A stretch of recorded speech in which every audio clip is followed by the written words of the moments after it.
A tentative strike agreement up in the air amid a dramatic turn of events. After announcing a deal was reached between the LCBO and unionized workers, now both sides are accusing the other of acting in bad faith. Good evening. Just when it seemed an end to the strike was in sight, the process to get the deal ratified has hit an unexpected and puzzling snag. Both sides now pointing the finger at each other over the return to work protocol. CTV's Natalie Johnson is live at the Sheraton Centre to bring us the latest. Natalie, the deal is now in limbo. What happened? Well, Zarada, the LCBO was alleging that the union tried to sneak in last-minute demands. OPSEU says that is all part of the process, but the result here is that this deal is not yet done. It was happy hour this afternoon at the Scarborough LCBO as workers celebrated news of a deal to end the two-week-old strike. Let's get this done. We did it. We did it together. We got our message out there, and I think it's an important win for all of us. But downtown at the Sheraton, where OPSEU was set to announce the tentative agreement, a significant snag. We were prepared to announce this deal. The Premier said there was a deal, but the employer is now refusing to sign that protocol. An undisclosed delay or dispute with the return to work protocol that the union said jeopardized the contract. Without that document signed, we do not have a deal. The strike continues. The employer, meanwhile, fired back, threatening to file an unfair labor practice against OPSEU. Writing in a statement, earlier today, OPSEU agreed to the deal by entering into a minutes of settlement that requires a recommendation of ratification to their members. They have since introduced significant new monetary demands that should have been dealt with at the bargaining table. To introduce a new set of demands after reaching a tentative agreement amounts to bad faith bargaining. This is not about the money. This is about how to get these workers and their 9,000 colleagues back to work safely and according to agreed upon set of protocols. It is that simple. A major setback after both workers and the finance minister thought the deal had been good to go. We had a mandate from the people. Democracy works, and that's what the people want, choice and convenience. But at the same time, the Premier and I have been we're always very clear that we wanted to get a deal, a good deal, with the workers. Workers who, at this point, are still on strike. As for what is actually in this settlement that has not been disclosed yet, before all of this fell apart this afternoon, the LCBO had said that the plan was for the stores to reopen to customers this coming Tuesday. But again, this deal is now on hold. Reporting live, I'm Natalie Johnson. Zoraida, over to you. Thank you, Natalie. There has been a slow return to service after a worldwide IT outage caused major disruptions at airports, banks, and hospitals. But it hasn't been fast enough. The impact still causing delays for some travelers at Pearson Airport. Tonight, CTV's Beth McDonnell is there with the very latest in the situation. Beth. Michelle, one aviation analytics company reported this afternoon that 100 flights here had been canceled, more than 4,000 worldwide. Things are getting better, but for many, this was not a fun day to fly. Many travelers at Pearson packed in for a painstaking trip to nowhere as the worldwide outage canceled flights. Ibuka Namole booked his trip to Calgary 5 months ago for an important birthday celebration. I don't even know what to do. Frustrated. I can't even get on another flight. So it's just depressing. Porter, Delta, and American Airlines among the carriers hit. Delays persisting despite Microsoft trying to fix the meltdown. It doesn't look very hopeful when we rely too much on technology. I wish they had like a little piece of paper and a pen going, Mary, paid, 13D, let's go, check, you can go, because there's nothing wrong with the plane, right? It's just all the other stuff that we rely upon. While a security breach and cyber attack were ruled out, the outage caused inconvenience and irritation, all because of a flaw within some software update systems. A lot of these updates are automated and they happen overnight. It put the system, so the endpoints being your laptop or devices, and in some cases even servers, these are virtual machines, into a constant state of being restarted. A lot of us may recall the blue screen of death on Windows devices. That's what people started getting. North York General Hospital and University Health Network also impacted, telling patients to prepare for delays. While traffic jammed up at the Windsor-Detroit Tunnel and North America's busiest international crossing, the Ambassador Bridge. Drivers joining the large number of people waiting, just trying to get from A to B. You just gotta have patience. Debating on spending another $1,000, getting a new ticket or not. I'm going to BC for a wedding for one of my best friends. To get a sense of the cost for a new flight, we looked up trips to Calgary with Air Canada and WestJet. The cheapest, also close to $1,000. A price many did not want to pay, hoping instead for systems to be restored. I've been phoning the call center. They don't know any information. At 2:30 this afternoon, Porter announced its systems were coming back. Delta and American were rebooking flights too. Some passengers had delays of less than an hour. Others couldn't get another flight for days. Porter passengers were notified. Flights leaving after 4 p.m. were a go. Air Canada told us the impact for them was minimal. WestJet told us they didn't have any cancellations, but delays were possible because of issues at other airports. Reporting live, I'm Beth Magdanel. Michelle, back to you. Thank you, Beth. And still ahead, we will have more on how the impact of the outage is being felt and touch base with tech expert Carmi Levy, who'll join us live shortly. And we'll have more news in a moment. But first, let's give you a live look outside right now. Beautiful day to end the week. Sunshine and cooler temperatures. Jessica Smith is now here with a look at our current conditions. Seasonal today, and not a bad way to start the weekend. Our Friday was giving everything it needed to. It was beautiful outside. I snuck outside after the noon show and got a little sunshine, and it was fantastic.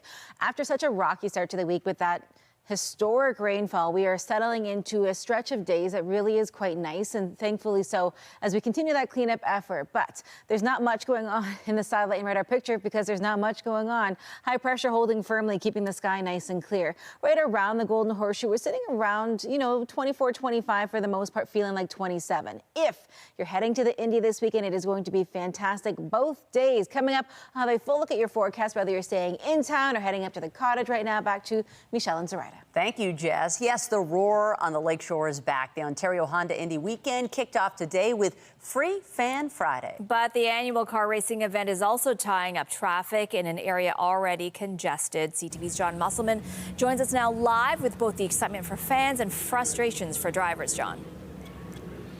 Well, it's a great day down here weather-wise and good crowds on this Free Friday event. But you're right, there is congestion, especially when you talk about the Lakeshore being a part of this racetrack. These cars are loud and they are fast, with an average top speed of 225 miles per hour. All the speeds are incredible.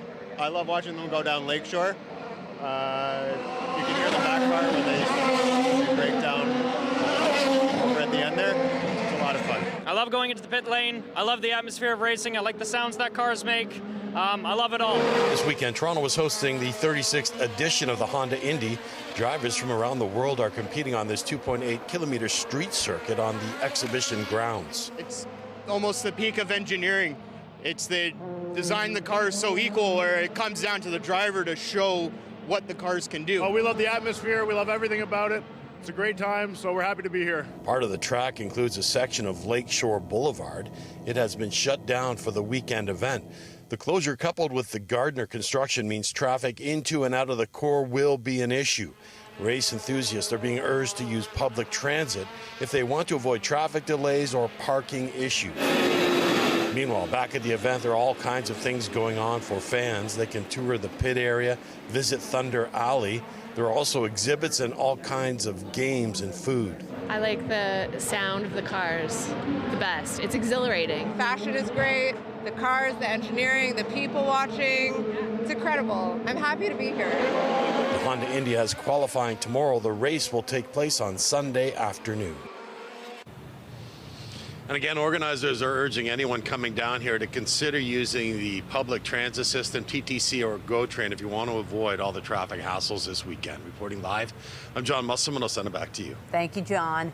A group fighting the redevelopment of Ontario Place is having its day in court. The group launched a court challenge of the Rebuilding Ontario Place Act, which gives the government special powers to expedite the redevelopment of the site. The matter is due before the Ontario Superior Court for a one-day hearing. Last month, another group lost a separate legal challenge to stop construction after a court ruled the West Island was exempt from needing an environmental assessment to proceed with development. More than 280 wildfires are now burning across British Columbia. Officials are warning of a challenging couple of days ahead with extreme heat and lightning in the forecast. The Shetland Creek wildfire is growing fast. More than 80 properties are under an evacuation order. An evacuation alert for the area has been expanded to 170 properties. And wildfire season is also heating up in Alberta. Officials say 143 fires are burning there, with 53 of them considered out of control. Crews have battled at least 870 wildfires to date this year, and Alberta has already surpassed the number of wildfires it saw in all of 2023. Hot, dry conditions and lightning have been linked to the increase, although far less land has been burned compared to last year. And people in Calgary are now able to water their lawns again for the first time in about 6 weeks. Water use restrictions, you might remember, had been in place since a catastrophic break of part of the city's water infrastructure, but those rules have been lifted step by step as a replacement feeder main comes back online. It's still far from business as usual. We are now able to use a hose with a trigger nozzle as needed for watering of trees, plants, and gardens. While sprinklers are permitted, their use is limited to 1 hour per week. Odd number homes have the ability to use sprinklers on Thursdays and Sundays, and even numbered homes can choose between Wednesday and Saturday. It remains to be seen how long that system will be in place. The city is hoping to loosen the outdoor water restrictions even further by early next week. Well, as the federal Liberals look to recover from a by-election loss in a once safe Toronto seat, Labour Minister Seamus O'Regan stepped down this week. Amid speculation the Prime Minister might reshuffle his cabinet sometime this summer, he opted just to fill the new vacancy.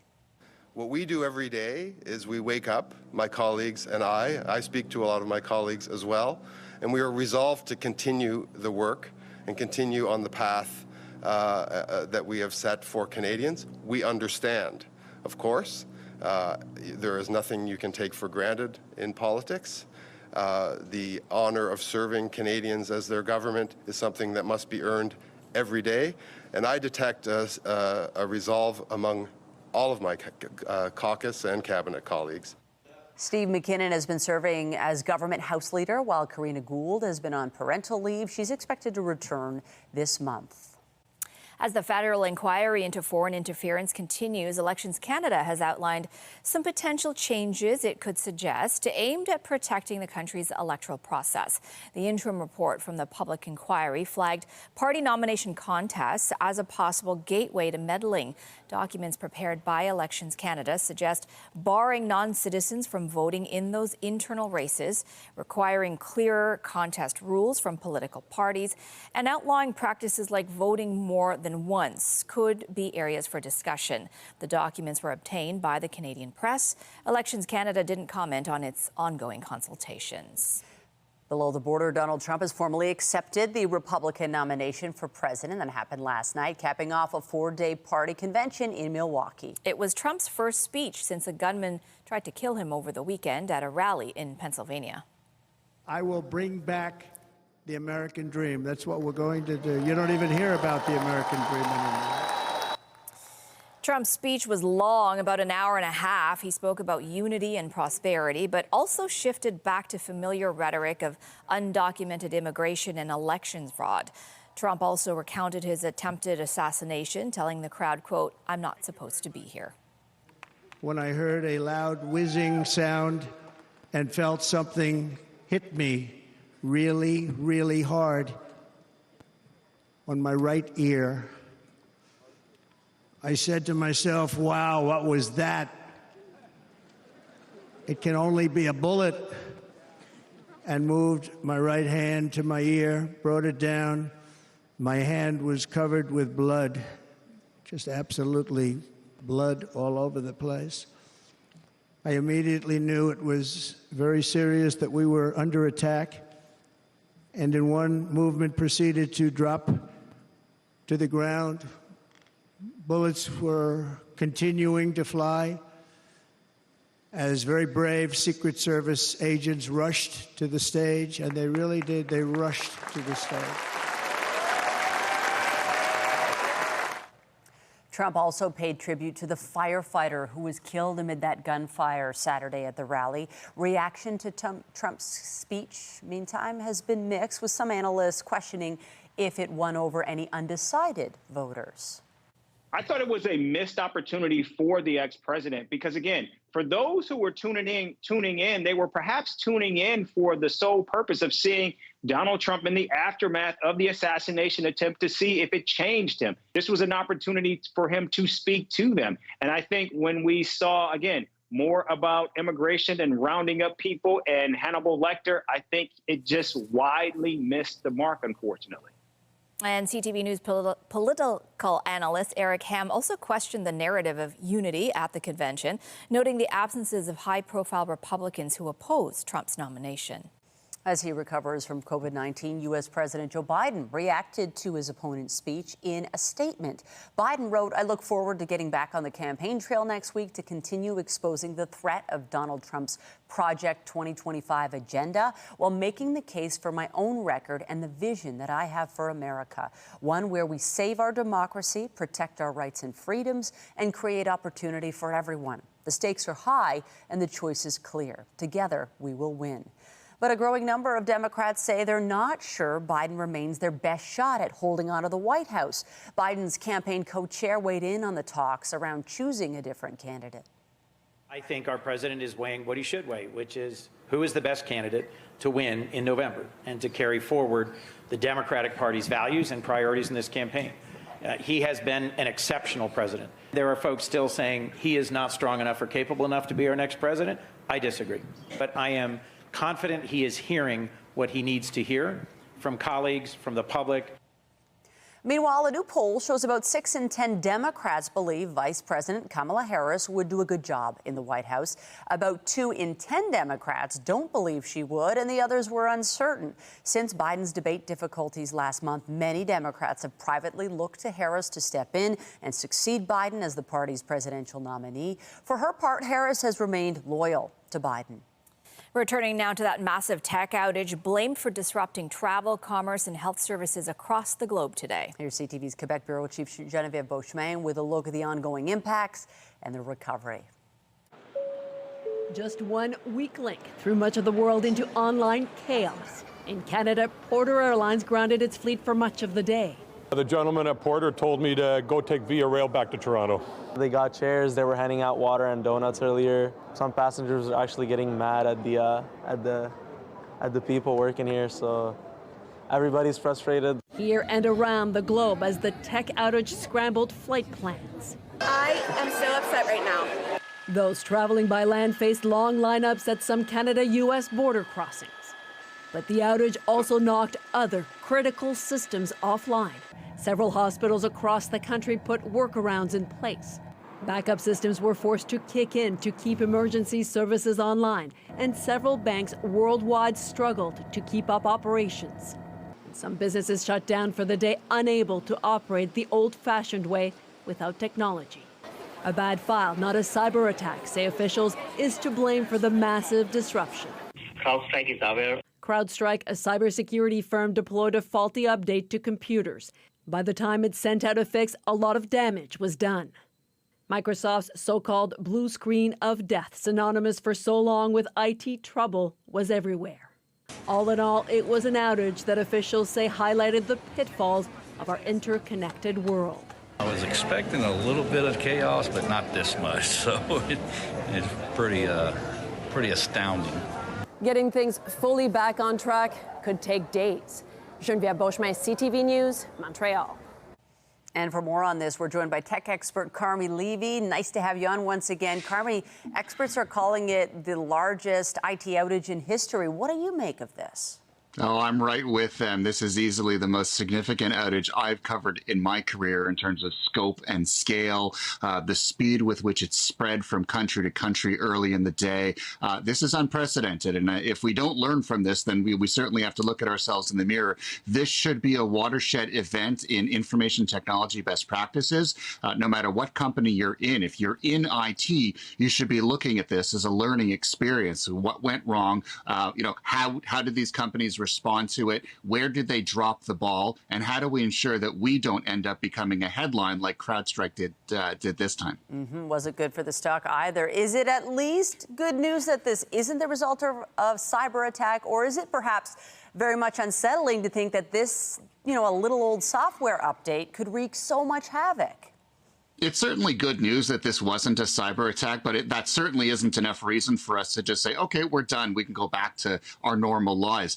This is still an outage, and the impact is still significant. There are still patients who needed life-saving surgery today and didn't get it, and it's going to have long-term impacts on them. I expect people are potentially going to die because of what happened today. So we can't afford to just say, well, it wasn't a cyber attack, so we don't need to worry about it. We need to understand the root causes, and we need to ensure that companies like CrowdStrike are addressing this and that they are transparent in their response to this, and that they don't under-communicate in the days and weeks ahead. If you're a customer of theirs, and we all are, even if we never heard of them today, we all are downstream of these services, we deserve to have an explanation. And somewhat perversely, as difficult as today has been, this is good for the industry. Outages like this show us where the weaknesses are, and we will learn from this and we will have better technology, but we got to get through today first. But so troubling to think that, people could die from this. As we rely on all things digital in all facets of our lives now, is there anything we can do? What can we actually learn from this? Yeah, we certainly can. I mean, I personally and none of our viewers can stop CrowdStrike or Microsoft from having an outage. That's sort of ridiculous. However, as individuals, we can make sure that we have our own personal toolkit ready for when those outages do occur. So do we have a manual backup plan? Do we have paper that we can fall back on? We saw hospitals in Canada, for example, falling back to paper-based methods just to keep patient visits moving forward. So what is our plan B? We have to start asking ourselves that question and stop assuming that the technology is perfect and it will always be there, because then when it inevitably fails, we aren't going to know what to do. You want to make sure that you are prepared. Start having those conversations and asking those questions now. Carmi, before we let you go, any disruptions in your life today because of this? I am incredibly lucky. On the day when I needed all of my technology to work, thankfully it did. Largely that's because I don't use those particular technologies. I buy from a little fruit-based company. However, recognize that, I could have just as easily been victimized. So it is sort of scaring me into doing a rethink of my own backup plans too. That's right. No one is immune, no matter what you're using. CTV's Carmi, tech expert Carmi Levy, thanks for joining us once again today. Appreciate it. Have a great weekend. Thanks so much, Michelle. You as well. To the Middle East now, where a deadly drone attack on Tel Aviv is renewing concerns of the Israel-Hamas war spiraling into a wider regional conflict. One person was killed and at least 10 were wounded after an Iranian-made drone launched by Houthi rebels in Yemen struck the heart of the Israeli city. Officials say the drone was detected by the military's interception systems, but it remains unclear why it wasn't brought down, as most other projectiles fired at the country have been. A spokesperson for the rebels in Yemen said the strike was in response to the ongoing war in Gaza. International observers say the situation there continues to deteriorate. You hear a lot of bullets flying. And this is not between only IDF and the Palestinians. Within these communities, there is chaos. There's no one enforcing any civic order. I will not call it as law and order, because there is no law at this point in time there. So this is the anarchy that we talk about. And it's extremely dangerous as well. And we need to pay attention here. Today, UN officials renewed their call for a ceasefire and the release of hostages taken by Hamas in the October 7th attacks on Israel, saying the ongoing violence makes it difficult to get crucial food, water, and other supplies to civilians in need. Meanwhile, today, the UN's top court ruled that Israel's settlement policies in the occupied West Bank and East Jerusalem violate international law and should end. The Hague's ruling is considered a non-binding advisory opinion, even as Israel faces other proceedings related to Gaza. Israeli officials rejected the ruling. Prime Minister Benjamin Netanyahu, meanwhile, visited the southern Gaza city of Rafah yesterday as troops fight Hamas there and millions of Palestinians remain displaced, saying the West Bank and East Jerusalem were part of Israel's homeland. Ukrainian President Volodymyr Zelensky met with the new British Prime Minister, Keir Starmer, at 10 Downing Street today. You are my first leader to come and visit. This is the 2-week anniversary of forming a government, so I'm very, very pleased to be able to welcome you here, to reiterate what I said in Kyiv a year and a half ago now when I came to see you, which is that the support of the UK government does not change because we've had an election. It remains strong for as long as is necessary.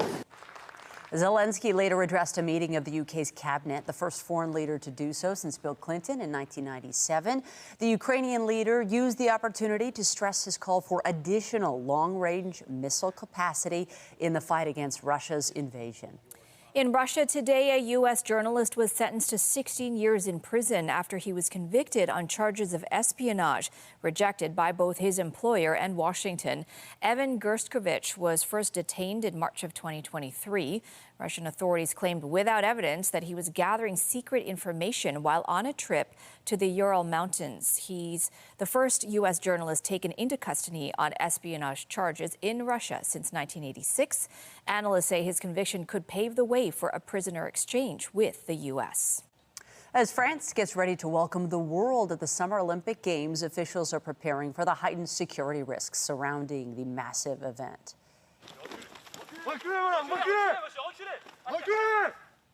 Soldiers stationed in Paris were seen taking part in a close combat training session in the wake of a string of knife attacks targeting security forces.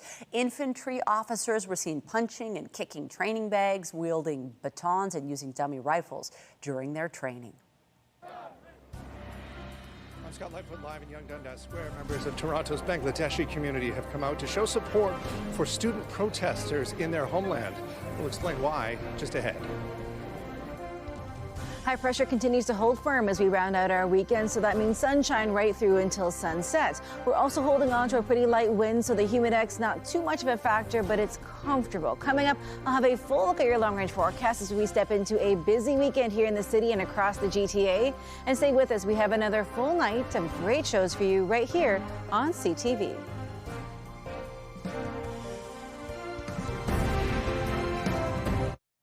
There are urgent calls for the Canadian government to address violent crackdowns on student movements in Bangladesh. The unrest is being felt here in Toronto. A rally is forming tonight along the Danforth. CTV's Scott Lightfoot is live now to bring us the latest. Scott.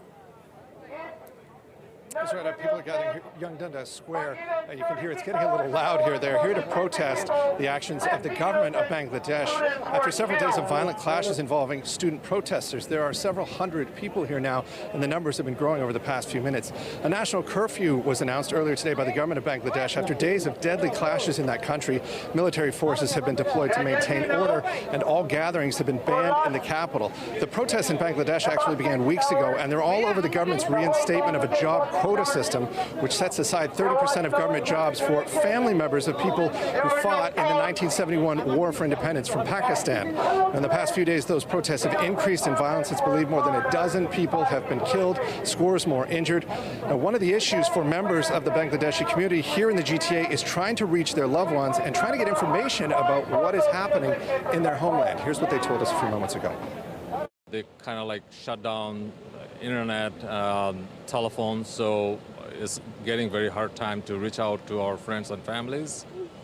We don't want any children dead. We don't want to see any more killing in our country. That's all. We are just here to stop killing our children. They're students. They're innocent. Stop killing them.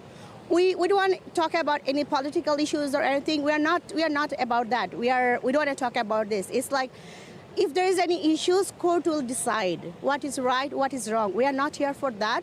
We just want to stop killing our children, that's all. And one of the reasons students in Bangladesh are so upset is the youth unemployment is very high in that country. Nearly a fifth of that country's population, which is about 170 million people, is out of work or school currently. So again, people gathering here at Young Dundas Square, number of people growing by the minute here, all for a peaceful protest in support of student protests in Bangladesh. Reporting live from Young Dundas Square, I'm Scott Lightfoot. Michelle and Zarada, back to you. Thank you, Scott. And as they rally this evening to draw attention to what's happening in Bangladesh, we turn our attention now to the weather forecast. We're embarking on another weekend in the summer. They're flying by, and it's nice when the weather cooperates. Yeah, it's amazing what a difference humidex makes, or lack thereof. It's actually nice and pleasant. You can spend more time outside. It's been a slow but steady climb back to where we should be. The week started, as everyone remembers, a little soggy. A little bit. Just, casual, historical rain that happened. But the good news is we settled into a stretch of sunny days, and thankfully that carries right into the weekend. And then we're holding on to that, so things will continue to dry up as we head in towards our Saturday and Sunday. But we've seen the sunshine, a welcome sight for so many people, and a beautiful shot early on this morning from the chopper. We've had, a few light clouds out there, but really overall high pressure holding nice and firm. We're looking at two areas of high pressure, kind of bookending us here in southern Ontario. So whether you were out on the boat, on the water, not necessarily going in the water, but on the boat, it was beautiful this morning. It really continues into this evening. We're holding on to that perfect kind of in-between temperature that is just nice for being outside without being super sweaty. As we make our way in towards the rest of our day today, we're holding on kind of in that mid to low 20 range for the most part. It feels like 27 here in the city, so we're feeling pretty seasonal to wrap up the day. Different story through parts of northern Ontario. They're experiencing some of that heat that is prompting some heat warnings across portions of the prairies and western Canada. We're pretty normal here in southern Ontario, and tonight we're dropping down to a pretty seasonal 16. Still a little cool through Bancroft, but everybody kind of tiptoeing back towards those more seasonal overnight lows. We're looking at a warm one as we head throughout the day tomorrow. 29, feeling like 34. It's hot, so if you're heading to the Indy, lots of water. You're heading to the cottage, lots of water and some protection because we have a UV index on the higher side. A line of showers making its way along a cold front in northern Ontario. It's going to sink its way down, potentially bringing a few scattered showers to the north end of the GTA, but we're not looking at much, trace amounts at most. This is a pretty thin system, but for the rest of our evening, nothing. It's beautiful. We're looking at a pretty clear night ahead of us and getting into our Saturday much the same. It is festival season in the city. We know that. There's the Indy going on this weekend. It is busy, but the forecast is really agreeable for no matter what you want to do.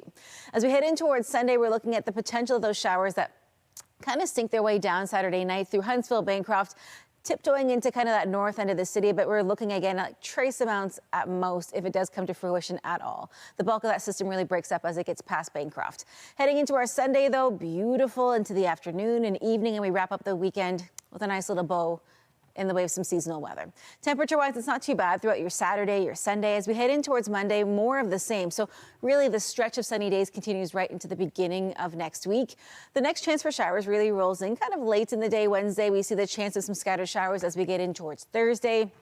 Still quite a few days away, but not looking like anything of note. And then as we get into Friday, next week, a whole lot of sunshine. We'll switch gears. The Princess Margaret Cottage Lottery absolute final deadline is midnight tonight. Tickets are selling fast and you do not want to miss out. Limited tickets are available. The Princess Margaret Cottage Lottery has a history of selling out. Get your tickets now to be in to win 3 incredible multi-million-dollar grand prize lakefront cottages located in Ontario's most loved cottage destinations, Haliburton, Prince Edward County, and Georgian Bay. These cottages come with $50,000 cash. All are lakefront, all fully furnished and ready for you to move in. Plus, there are more than 8,000 exciting prizes to put a little sizzle in your summer. And don't forget to play the 30 Days of Vacays. For just $25, you could win a trip of a lifetime or take the cash or play the 50-50. You could be walking away with a big cash prize. The jackpot is more than $4 million and it's growing. Every ticket helps fund life-saving cancer research at the Princess Margaret. You can get your tickets at princessmargaretlotto.com or by calling 1-866-631-1234. Zoraida. All right, thanks, Jess. Also tonight, getting kids revved up about the future of diabetes management, a trackside lesson in the latest needle and pain-free way to get their insulin shots.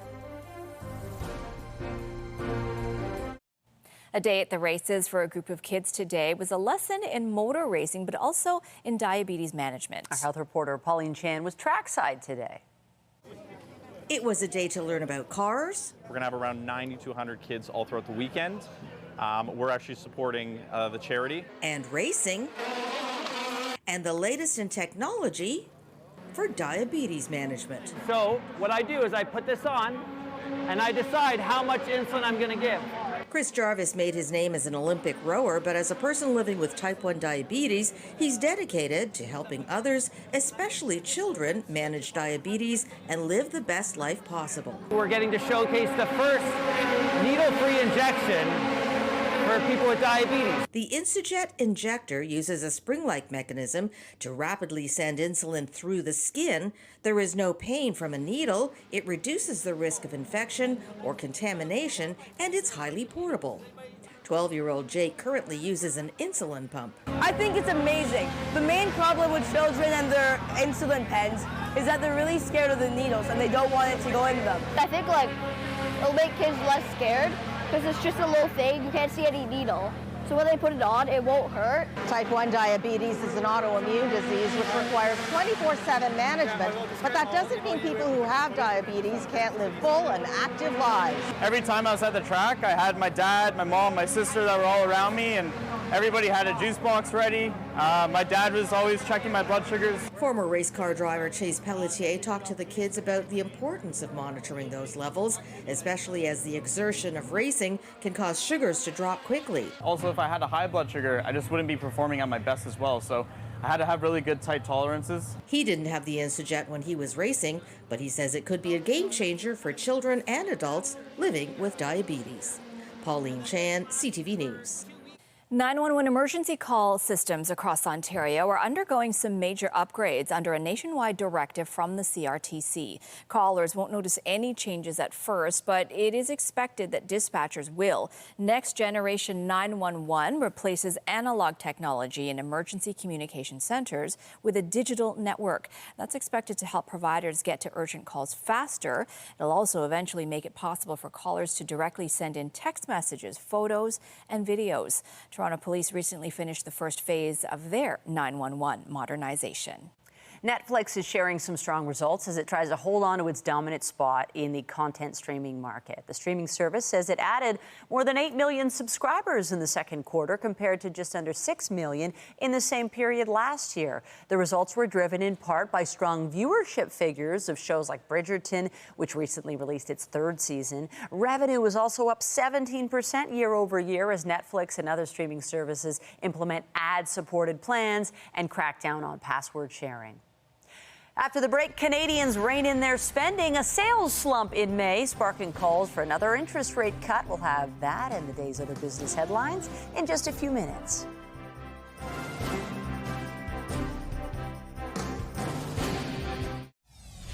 We were prepared to announce this deal. The Premier said there was a deal, but the employer is now refusing to sign that protocol. A dramatic turn of events in the LCBO strike. After a tentative deal was announced earlier today, it's now suddenly up in the air. The union says the province isn't signing a return-to-work protocol, putting the deal in jeopardy. The LCBO has a different take, accusing the union of bargaining in bad faith. We rely too much on technology. I've been phoning the call center. They don't know any information. A worldwide IT outage disrupts operations at airports, banks, hospitals, and broadcasters. Systems are slowly returning back to normal, but not before major damage was done to critical sectors at home and around the world. I love going into the pit lane. I love the atmosphere of racing. I like the sounds that cars make. I love it all. And the roar on the Lakeshore is back as the Honda Indy is underway on the exhibition grounds this weekend. Today is Free Fan Friday, while qualifying takes place tomorrow ahead of the main event on Sunday. Parts of Lakeshore Boulevard and Strawn are closed, prompting added traffic and advice to attendees to take transit if you can. And remember to keep up to date day and night through our website, ctvnewstoronto.ca, and by downloading the CTV News app. And if you have a news tip, photos, or video of breaking news, let us know. Today's massive global computer outage shows the risk of relying on a few giant tech firms. Andrew Bell of BNN Bloomberg brings us the latest in business. Hello there. Airlines, banks, retailers, hospitals and law enforcement in Canada and worldwide were disrupted after a botched update from the cybersecurity provider CrowdStrike. It's a dramatic demonstration that globally linked computer systems are vulnerable. Gregory Falco, an engineering prof at Cornell University, told Associated Press, quote, "We rely on very few companies, and everybody uses the same folks, so everyone goes down at the same time." CrowdStrike shares fell 11%. The outage, which saw frustrated Starbucks customers unable to get their drinks, is being billed as the most spectacular IT failure the world has ever seen.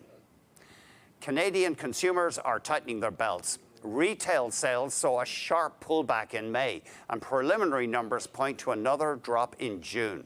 The release helps bolster the case for the Bank of Canada to cut interest rates at a second straight meeting this coming Wednesday. National Bank says the picture is even gloomier when you account for strong population growth. The bank's economists estimate that real retail sales are down almost 4% annualized on a per capita basis. And finally, speaking of Starbucks, the Wall Street Journal says the coffee chain has attracted an outspoken investor that likes to demand changes at companies it buys into. Elliott Investment Management is said to have built a sizable stake in Starbucks, which faces vigorous competition in the US and China. Longtime leader Howard Schultz no longer runs the company, but he has publicly criticized current management. And Starbucks has struggled to speed up service after customers abandoned their app orders because of long wait times and sold out items. The stock is down 17% this year. On the markets, the Canadian dollar traded at 72.82 US cents, down about 1/10 cent. WTI oil was at $78.76, down $2.66. Western Canadian Select oil was at $66.01, down $1.53. And the TSX Composite ended at 22,690.39, down just over 36 points.